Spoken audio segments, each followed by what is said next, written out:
Laisse-moi te poser une question simple. En 2014, avec 1000 €, tu te construisais une machine capable de faire tourner n'importe quel jeu en ultra. Tu étais clairement au-dessus du lot. T'avais une machine de guerre. Aujourd'hui, 1000 €, c'est parfois juste la carte graphique. Juste la carte graphique. Alors t'as plusieurs options face à ça. Soit tu te dis que t'es en train de te faire arnaquer, soit tu te dis que le monde a changé. Soit, et c'est là que ça devient intéressant, tu te demandes pourquoi. Mais vraiment pourquoi? Parce que la vraie réponse, elle n'est pas celle que tu crois. Elle n'est pas juste les marques sont devenues avides. Elle n'est pas juste c'est l'inflation. C'est un croisement de facteurs que la majorité des gens ne voient pas et qui explique pourquoi le marché du PC gaming a été transformé de fond en comble en moins de 10 ans. Revenons en arrière. On est en 2014, Steam est en plein essor. Le PC gaming commence à sérieusement concurrencer les consoles. Et dans les forums, les youtubeurs, les magazines, une idée s'impose. Le PC, c'est le maître étalon du jeu vidéo. Mais à cette époque, c'est quoi l'objectif d'un bon PC gamer? Du 1080p, 60 images par seconde, et des graphismes en ultra, ou au moins en élevé.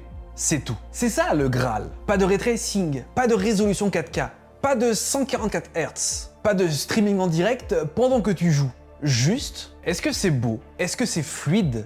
Est-ce que ça tourne? Et à cette époque-là, un budget de 900 à 1100 €, ça faisait le travail. La config emblématique de l'époque, c'était quelque chose comme une GTX 970 couplée à un Intel i5 6600K. Résultat, tu faisais tourner Witcher 3 en ultra sans sourciller. Tu étais le roi. Tu regardais les joueurs console avec une bienveillance condescendante. Et l'offre, quant à elle, suivait parfaitement cette demande. Les fabricants fabriquaient leur gamme pour ce standard. Le milieu de gamme existait vraiment, autour de 250 à 350 € pour une carte graphique. Tu avais un choix honnête. Alors, qu'est-ce qui s'est passé? Comment on est passé de ça à aujourd'hui? La réponse courte, c'est tout a changé en même temps. Et pour comprendre ça, on doit aller couche par couche. Première couche, et c'est la plus évidente, les joueurs ne veulent plus la même chose. Le 1080p à 60 fps, c'est devenu le minimum syndical. Aujourd'hui, l'objectif standard d'un PC gamer, c'est du 1440p, idéalement en 144 Hz, avec du ray tracing, et si possible, sans que ça chauffe ton appartement comme un four. Et quand les AAA comme Cyberpunk, Alan Wake 2 ou Indiana Jones sortent en exigeant une configuration qui ferait rougir une salle de serveur entière, les fabricants ont une excuse en béton pour pousser vers le haut de gamme. C'est pas une conspiration, c'est une mécanique simple. La demande évolue, l'offre suit. Sauf que cette fois, l'offre a décidé de ne plus revenir en arrière. Et maintenant, on arrive au facteur dont personne ne parle assez. Celui qui, selon moi, est le plus structurant de tous. L'intelligence artificielle. Tu sais ce qui fait fonctionner ChatGPT? Ce qui fait fonctionner les modèles d'images, les outils de génération de vidéos, l'algorithme de recommandation Netflix, et même les voitures autonomes Tesla, des GPU, des cartes graphiques, les mêmes puces qui font tourner des jeux vidéo. Nvidia, la marque dominante du marché, a compris avant tout le monde que ces GPU n'étaient pas juste des outils pour les gamers, c'était des modèles de calcul massivement parallèles, exactement ce dont l'IA a besoin pour s'entraîner et fonctionner. Résultat, aujourd'hui les plus gros clients de Nvidia, c'est pas toi, c'est pas moi, c'est Microsoft, Google, Amazon, Meta, des entreprises qui achètent des milliers de GPU à des prix exubérants pour un gamer lambda. OpenAI, à elle seule, a dépensé des milliards en infrastructures GPU. Et quand tes clients les plus rentables sont des gens de la tech avec un budget illimité, tu n'as plus intérêt à brader tes produits pour satisfaire quelques joueurs. Le marché du gaming est devenu secondaire pour Nvidia, et ça se ressent directement dans leur politique de prix. Tu veux une RTX 5090, elle est à 2000 balles. Et Nvidia s'en moque un peu que tu la trouves chère, parce qu'à côté, ils vendent des H100 à 30 000 $ pièce à des data centers entiers. Mais il y a un autre moment charnière, un moment où le marché a vraiment perdu les pédales. On est en 2020-2021. Le monde entier est confiné. Tout le monde est chez soi. Et qu'est-ce qu'on fait chez soi? On joue, on stream, on upgrade son PC. La demande pour les composants informatiques explose littéralement du jour au lendemain. Et en même temps, mauvais timing absolu, les crypto-monnaies rentrent dans une phase de bulle historique. Ethereum, Bitcoin et d'autres altcoins promettent des retours sur investissement fous, à condition d'avoir des GPU pour les miner. Des GPU qui valaient 400 € se retrouvent à 1100, 1500, parfois même 2000 € sur le marché secondaire. Des scalpers achètent des stocks entiers à la revente. Des fermes de minage aspirent chaque RTX disponible. Et quand la bulle crypto s'est dégonflée, et que les confinements ont pris fin, tu t'attendais à ce que les prix redescendent, non? Ils ne sont jamais vraiment redescendus. Parce qu'entre-temps, les fabricants avaient pris goût aux marges élevées, et les consommateurs, épuisés d'attendre, avaient fini par payer. La nouvelle normalité était installée. Et c'est là qu'intervient la couche la plus insidieuse, celle qui passe la plus inaperçue, le repositionnement des gammes. Avant, une carte graphique milieu de gamme coûtait 250 à 350 euros. C'est pas une opinion, c'était un fait de marché. T'avais des GTX 1060 à 250 balles et elles étaient honnêtes. Aujourd'hui, Nvidia sort une RTX 5060 et l'appelle entrée de gamme. Elle est à plus de 350 euros. La RTX 5070, milieu de gamme, est à plus de 600 euros. Et si tu oses regarder vers le haut de gamme, ça fait mal. Ce qu'on appelle milieu de gamme aujourd'hui, c'est ce qu'on appelait haut de gamme il y a 8 ans. Les marques ont juste décalé la nomenclature vers le haut. Et elles comptent sur le fait que tu ne fasses pas le calcul. Maintenant, t'as peut-être entendu parler d'une alternative. Les composants chinois moins chers. Les mini-PC à 400 euros qui font tourner des jeux. Les SSD de marque inconnue à moitié prix. Les cartes mères sans logo rassurant, mais avec les mêmes specs sur le papier. Est-ce que c'est la solution? Réponse courte, parfois oui. Mais pas pour les raisons qu'on croit.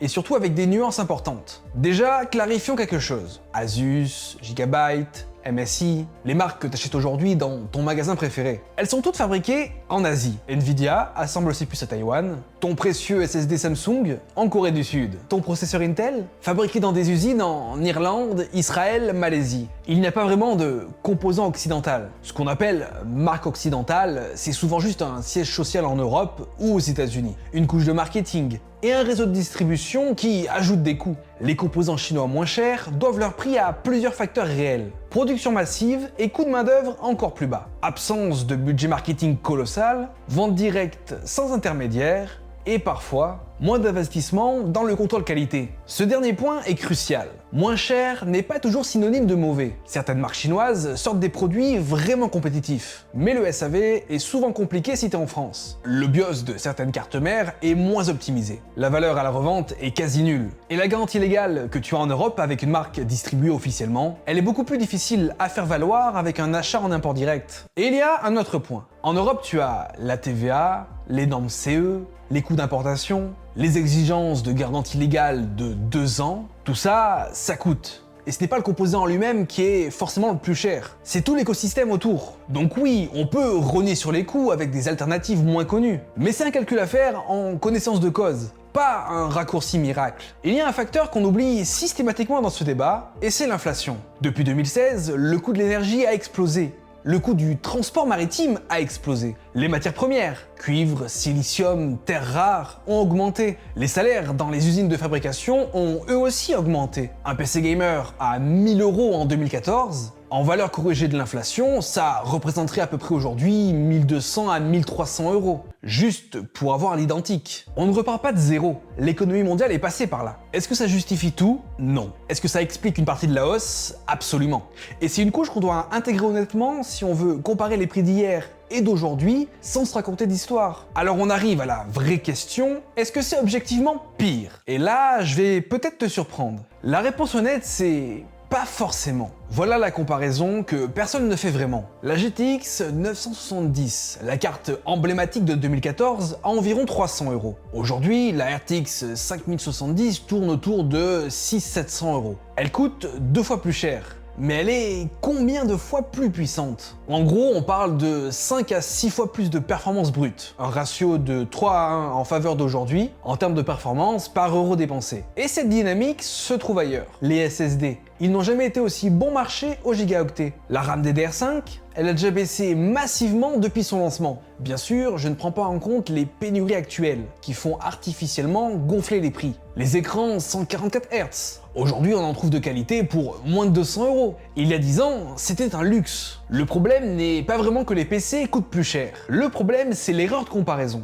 On compare le haut de gamme actuel avec le milieu de gamme d'auparavant. Et forcément, ça choque. Mais si tu compares des milieux de gamme entre eux, vraiment honnêtement, le delta est moins violent qu'il n'y paraît. Ce qui a changé en profondeur, c'est pas le rapport qualité-prix. C'est l'image que le marché projette. Le PC gaming est devenu un marché premium. Associé à des setups à 5000 euros sur Instagram, et des PC transparents avec 47 ventilateurs RGB. Et ça crée une pression psychologique. Un sentiment que si t'as pas dépensé 2000 €, tu n'as pas un vrai PC gamer. Ce sentiment-là, il est cultivé, il est entretenu. Mais il n'est pas fondé sur la réalité technique. Un budget de 700 à 900 € aujourd'hui te donne la capacité de faire tourner la majorité des jeux dans de bonnes conditions. C'est pas le même monde qu'avant.